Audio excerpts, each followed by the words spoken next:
1 Samuel 17. Now the Philistines gathered their armies for battle. They were gathered at Soko, which belongs to Judah, and encamped between Soko and Azekah in Ephes Dammim. Saul and the Israelites gathered and encamped in the valley of Elah, and formed ranks against the Philistines.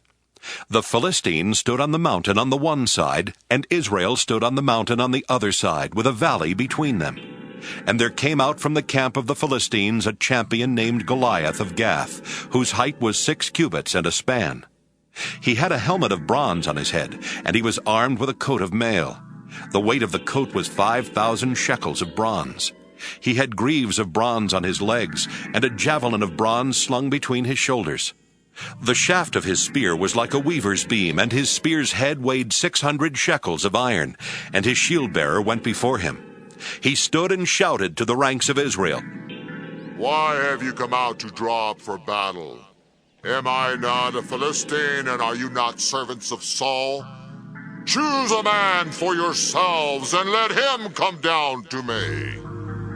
If he is able to fight with me and kill me, then we will be your servants.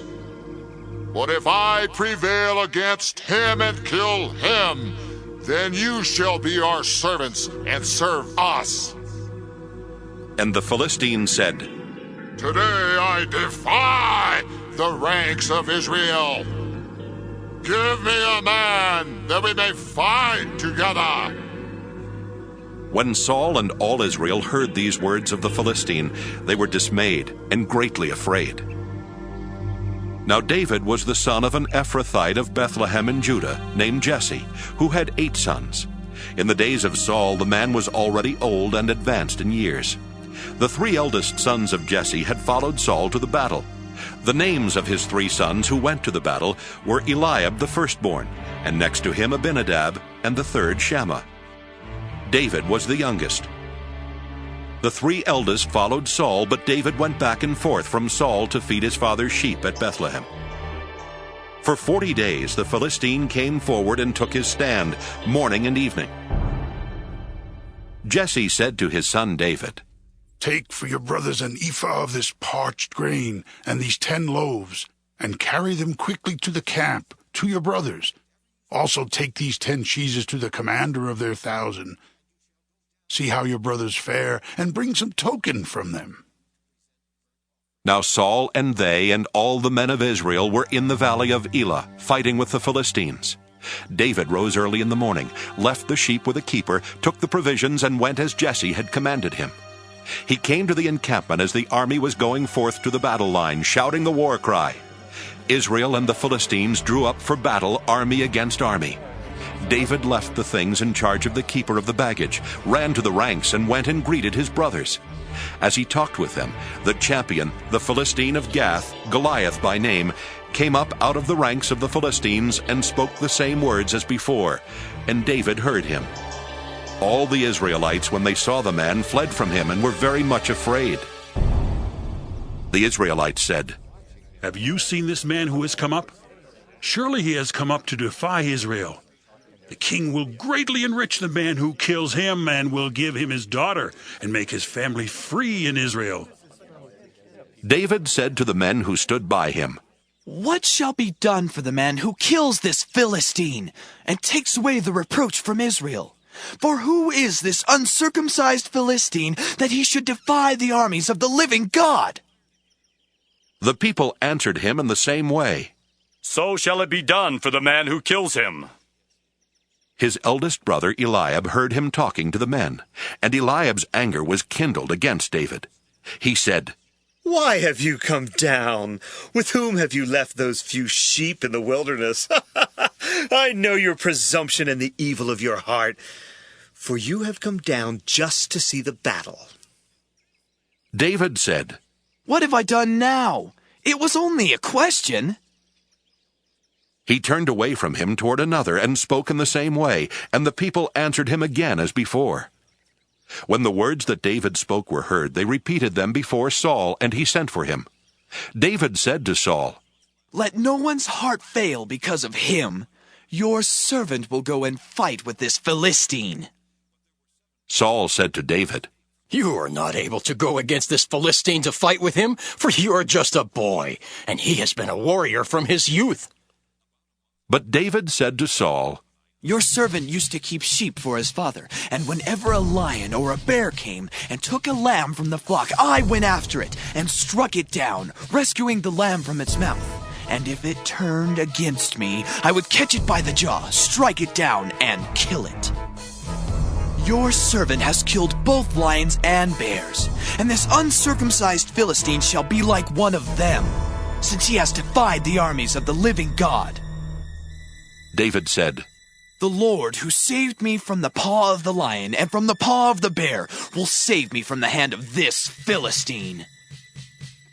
So Saul said to David, "Go, and may the Lord be with you." Saul clothed David with his armor. He put a bronze helmet on his head and clothed him with a coat of mail. David strapped Saul's sword over the armor, and he tried in vain to walk, for he was not used to them. Then David said to Saul, "I cannot walk with these, for I'm not used to them." So David removed them. Then he took his staff in his hand and chose 5 smooth stones from the wadi and put them in his shepherd's bag in the pouch. His sling was in his hand, and he drew near to the Philistine. The Philistine came on and drew near to David, with his shield-bearer in front of him. When the Philistine looked and saw David, he disdained him, for he was only a youth, ruddy and handsome in appearance. The Philistine said to David, "Am I a dog that you come to me with sticks?" And the Philistine cursed David by his gods. The Philistine said to David, "Come to me, and I will give your flesh to the birds of the air and to the wild animals of the field." But David said to the Philistine, "You come to me with sword and spear and javelin, but I come to you in the name of the Lord of hosts, the God of the armies of Israel, whom you have defied. This very day the Lord will deliver you into my hand, and I will strike you down and cut off your head. And I will give the dead bodies of the Philistine army this very day to the birds of the air and to the wild animals of the earth, so that all the earth may know that there is a God in Israel, and that all this assembly may know that the Lord does not save by sword and spear, for the battle is the Lord's, and he will give you into our hand."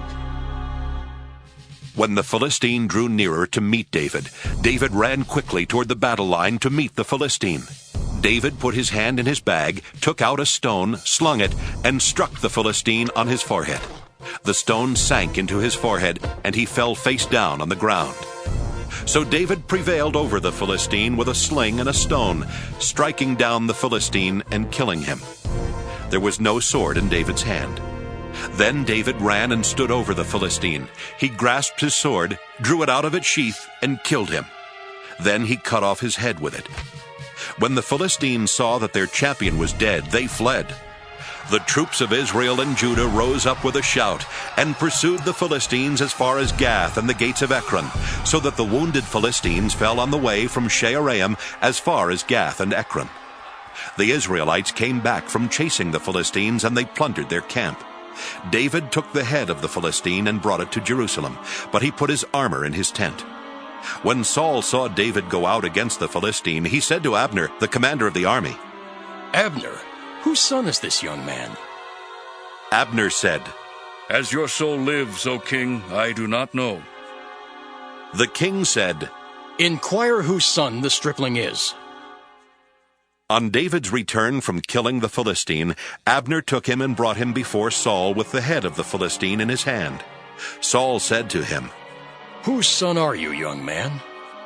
And David answered, "I am the son of your servant Jesse, the Bethlehemite."